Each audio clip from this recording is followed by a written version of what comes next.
Hospital में ललिता देवी को 3 बच्चे होते हैं। इससे रामेश्वर प्रसाद काफी खुश होता है। रामेश्वर प्रसाद एक बच्चे को अपनी गोदी में उठाता है और ललिता देवी के सामने लेके जाता है। अरे ललिता, ये देखो कितना प्यारा सा बच्चा हुआ है हमारा। ललिता देवी जैसे इस बच्चे को देखती है, अरे जी जी जी जी, ये कौन सा बच्चा लेके आ गया? आप किसका बच्चा? ये काली जैसी किसकी बच्ची है? इसे दूर कीजिए, दूर कीजिए, मुझे तो अभी से घिन आ रही है। रामेश्वर प्रसाद ललिता देवी की ये बातें सुनकर उस बच्ची को बिस्तर पर रख देती है और बाकी दोनों बच्ची को गोदी में उठाते हुए दिखाते हैं। अरे ललिता, ये देखो, ये दोनों बच्चे भी हमारे हैं। अरे देखिए, ये दोनों कितनी अच्छी है, कितनी सुंदर सी, और वो काली जैसी।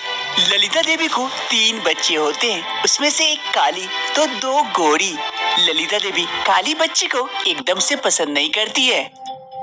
20 साल बाद समय बीतने के साथ साथ सभी के जीवन में काफी बदलाव आता है। जहाँ रेशमा और सोनी दोनों गोरी बहनें, उन दोनों को मेकअप का बड़ा ही शौक था, इसलिए आज वो दोनों एक दूसरे का बड़े ही ख्याल रखते हैं और एक दूसरे का मेकअप भी कर देते हैं। तभी उसी कमरे में काजल आती है घर में झाड़ू लगाने के लिए। ये वही काली बहन है काजल, जिसका शौक तो दूर की बात है, वो अपने हिसाब से कुछ कर भी नहीं सकती, इसलिए इस घर में एक नौकरानी बन के रह गई है। अरे सोनी, रेशमा, जरा हटो, मैं झाड़ू लगा दूं रूम को। अरे जब भी हम लोग इस रूम में कुछ भी करने के लिए आते हैं, ये कहीं न कहीं से पहुंच जाती है। जल्दी लगा झाड़ू और जल्दी जा यहाँ से। अरे हाँ सोनी, सही कह रही है। फिर काजल उस रूम की सफाई करने लगती है। तभी काजल की नजर उनके मेकअप किटों पर जाती है। काजल कहती है, अरे सोनी, रेशमा, ये सब क्या है? कहाँ लगाते हैं? ये सब मेकअप किट है, तू नहीं समझेगी। ये सब गोरी लोगों के लिए, तू जैसी काली के लिए नहीं है। जा अपना काम कर। काजल को उनकी बातों का बुरा लगता है, लेकिन बेचारी कर भी क्या सकती है। आज ललिता जी के घर शुभम अपने भाई समीर को लेके आए हुए थे, समीर की शादी की बात करने के लिए। अच्छा बेटा, ये लड़का क्या करता है काम? अरे माँ जी, उसकी चिंता आप न करें, ये हम दोनों एक साथ एक ही कंपनी में काम करते हैं, काफी अच्छी नौकरी है। बस हमें इसके लिए एक अच्छी सी लड़की चाहिए जो इसका ख्याल रखे और हमारे घर का भी। ओह अच्छा अच्छा, अरे हमारी बेटी तो बहुत अच्छी है, सुंदर होने के साथ साथ बहुत गुण है, घर को बहुत अच्छे से संभाल के रखती है। अरे सोनी बेटा, सोनी बेटा, मेहमानों के लिए चाय वगैरह तो लेते आ। माँ ललिता की आवाज सुन सोनी चाय लिए वहाँ पर पहुँचती है, जहाँ पर सोनी और समीर दोनों की नजरें मिलती है। ये लीजिए चाय।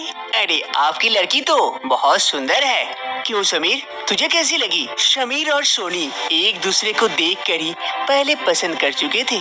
अरे भैया, आप जैसा समझो। चलिए, हमारे भाई को तो आपकी बेटी बहुत पसंद आई, शादी की बात आगे बढ़ाएं। तभी वहाँ पर काजल पहुँच आती है पोछा लिए। मम्मी मम्मी, यहाँ पर पोछा लगा दूं मैं? अरे कहीं भी कभी भी पहुँच जाती है, जा जा, बाद में लगाना पोछा। अभी काजल वहाँ से चली जाती है। अरे माँ जी, ये कौन थी लड़की जो आपको माँ कह रही थी? अरे ये हमारे घर की नौकरानी है, बचपन से ही हमारे घर में रहने लगी है, तभी से मुझे माँ कहती है। ओह अच्छा अच्छा, तो ठीक है माँ जी, हम चलते हैं। पंडित जी से बात करके जैसा भी होगा हम आपको बता देंगे। हाँ हाँ बेटा, ठीक है ठीक है।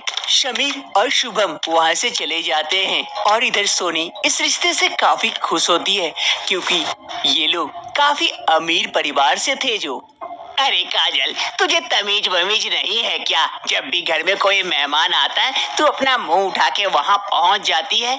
आइंदा से कभी भी कोई मेहमान आए तो तू मत आना। आज तेरी बहन का रिश्ता टूटते टूटते बचा, वरना टूट ही जाता अगर मैं कह देती तुझे अपनी बेटी तो। लेकिन माँ, मुझे पता नहीं था कि वहाँ बहन की रिश्ते की बात हो रही है। अरे हाँ हाँ, तुझे तो कुछ भी पता नहीं रहता और मुंह उठा के वहाँ पहुँच जाती है। काजल की दोनों बहनें रेशमा और सोनी भी वहाँ पहुँच जाती है। आज अगर तू वहाँ ज्यादा देर तक रुकती तो शायद सोनी का रिश्ता ही टूट जाता। कितना अच्छा रिश्ता मिला है, लड़का भी कितना हैंडसम है और कितना अमीर खानदान का है। अरे हाँ हाँ, मैं तो वहाँ राज करूंगी, राज। वैसे भी मेरी भी शादी कुछ दिनों में हो जाएगी, लेकिन तेरी नहीं होगी।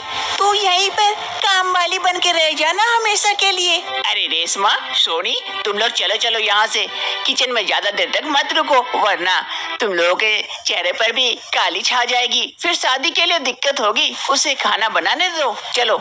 ललिता देवी शुरू से ही उसकी बेटी काजल को पसंद नहीं करती थी। वो तो अपनी दो गोरी बेटियों को लाड प्यार से रखती थी और सारा काम काली बेटी काजल से करवाती थी। ललिता देवी अपनी दोनों बेटियों के साथ वहाँ से चली जाती है और इधर काजल, अरे माँ, मैंने क्या दोष किया है? मैं तो वहाँ गलती से पहुँच गई थी। वैसे भी मैं तो नहीं चाहती कि मेरी बहनों की शादी अच्छे घर में ना हो। मैं तो यही चाहती हूँ वो लोग खुश रहे। फिर मुझे क्यों सुनाती हो माँ? और वैसे भी मैं काली हूँ तो इसमें मेरा कहाँ दोष? मैं क्या कर सकती हूँ इसमें? कुछ महीनों के बाद रेशमा की भी शादी हो जाती है रोशन के साथ। घर के सभी कोई यहाँ मौजूद थे सिवाय काजल के, क्योंकि उसे यहाँ आना मना था। क्योंकि उसकी माँ ललिता ये नहीं चाहती थी कि काजल के वजह से किसी तरह से ये रिश्ता टूट जाए। उधर शादी हो रही थी, काजल इधर एक कमरे में बंद थी। अरे मैं क्या इतनी खराब हूँ, इतनी बुरी हूँ कि मेरी वजह से मेरी बहन का रिश्ता टूट जाएगा? इसलिए आज मैं इस कमरे में बंद हूँ। काजल कमरे में रो रही होती है। तभी उसके पापा रामेश्वर प्रसाद वहाँ पहुँचते हैं। अरे बेटी काजल, काजल बेटी। अरे पापा, आप यहाँ पर? बाहर रेशमा की शादी हो रही, आप वहाँ नहीं है? अरे बेटी काजल, वो मेरी जैसे बेटी है तो तू भी तो मेरी बेटी है। तेरी भी मैं जल्दी ही शादी करवा दूंगा। इस घर से तू छुटकारा पाएगी। तेरी माँ तुझ पर कितना जुल्म ढाती है वो मुझे पता है बेटी, लेकिन क्या कर सकता हूँ बोल। अब मैं घर में दिन भर नहीं रहता हूँ और तेरी माँ तुझे सारा काम घर का करवाती है। चिंता मत कर बेटी, तेरे लिए भी एक अच्छा सा लड़का देखूंगा ताकि वो हमेशा तुझे प्यार करे और खुशी रखे। कुछ महीनों के बाद रामेश्वर प्रसाद अपनी बेटी काजल के लिए एक अच्छा सा रिश्ता गोविंद का लाते हैं। उससे अपनी बेटी काजल का शादी करवा देते हैं। गोविंद एक किसान है, काफी मेहनती किसान है और एक अच्छा इंसान है। इस शादी से रामेश्वर प्रसाद काफी ज्यादा खुश होता है कि कम से कम वो अपनी बेटी काजल का घर बसा दिया। वहीं दूसरी ओर, अरे अच्छा है, गई बला टली हमारी। शादी के बाद काजल एक गांव में आ जाती है जहां उसे घर का सारा काम करना पड़ता है, लेकिन वो गोविंद के साथ काफी खुश थी। अरे काजल, मैं खेत जा रहा हूँ। अरे रुकिए रुकिए, ये टिफिन तो लेते जाइए। आप वहाँ भूखे रहेंगे क्या? अरे काजल, तुम मेरा कितना ख्याल रखती हो। अरे मैं आपका ख्याल नहीं रखूंगी तो और कौन रखेगा? मैं आपकी बीवी हूँ ना। ये टिफिन लीजिए और जाइए। गोविंद वो टिफिन ले लेता है और खेत की ओर निकल पड़ता है। गोविंद काजल से बहुत प्यार करता था। एक रोज गोविंद बाहर खटिया में बैठा हुआ था। तभी काजल की दोनों बहनें सोनी और रेशमा पहुंचती है वहाँ। काजल, काजल। गोविंद उन दोनों को देखकर तुरंत उठ खड़ा होता है और उनका स्वागत करता है। अरे सारी साहिबा, आप लोग आइए आइए, घर के अंदर आइए। अरे नहीं नहीं, हम लोग यहीं बैठ जाते हैं। अरे नहीं नहीं, यहाँ क्यों? अरे काजल, काजल जल्दी आओ बाहर, देखो कौन आए हैं। अरे कौन आए हैं? अरे सोनी, रेशमा, तुम लोग यहाँ?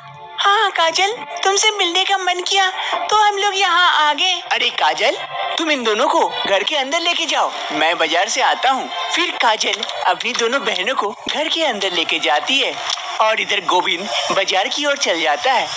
काजल अपनी दोनों बहनों को अपने घर के अंदर लाकर बैठाते हैं।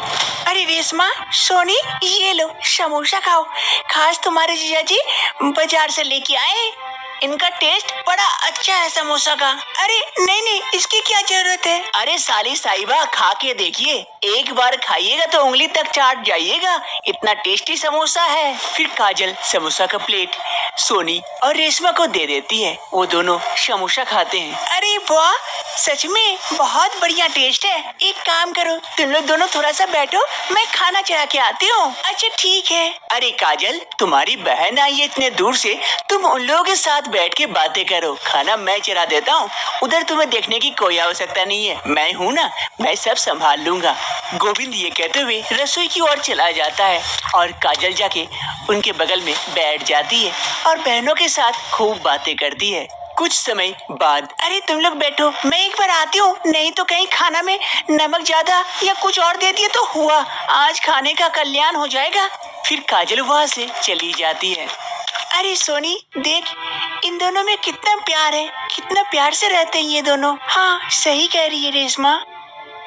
गोविंद और काजल दोनों रसोई में आकर खाना बना रहे होते हैं और एक दूसरे से झगड़ भी रहे थे। अरे काजल, तुम यहाँ क्यों आ गई? जाओ, तुम्हारी बहनें आई है, तुम उनसे बातें करो, मैं यहाँ बना लेता हूँ खाना। अरे नहीं नहीं, आप अकेले नहीं सकेंगे, अगर आपका हाथ जल गया तो? अरे कुछ नहीं होगा मेरा। गोविंद और काजल इधर खाना बनाने के साथ साथ एक दूसरे का ख्याल भी रख रहे थे।